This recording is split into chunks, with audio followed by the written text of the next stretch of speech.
l'État reconnaît officiellement l'existence de ce musée national.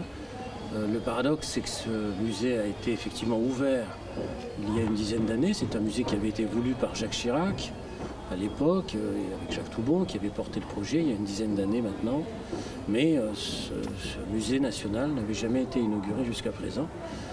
C'est un moment donc très fort et très important pour l'histoire de ce musée, bien évidemment. Pourquoi est-ce qu'il n'avait jamais été inauguré?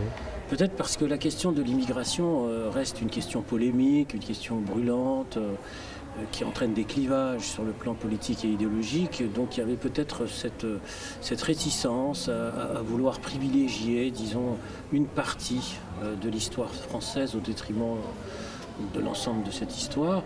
Et je crois au contraire, personnellement, que le fait d'inaugurer cette histoire permettra d'enrichir le récit national, le récit français, le récit républicain. Et donc il est tout à fait bienvenu qu'un président de la République installe officiellement, disons, ce musée national de l'histoire de l'immigration. Quel est l'objectif de cette institution?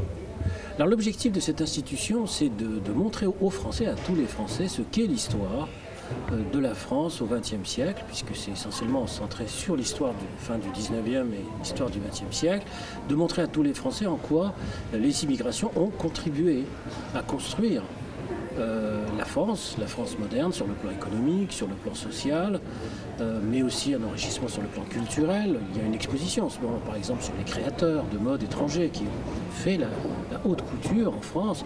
On peut citer bien sûr Balenciaga, Paco Rabanne, Asdin Alaya, Kenzo, qui sont des grands noms de la couture française, mais qui sont présents dans cette exposition aujourd'hui. C'est un exemple, bien entendu, que je donne là, mais c'est donc par conséquent montrer cela.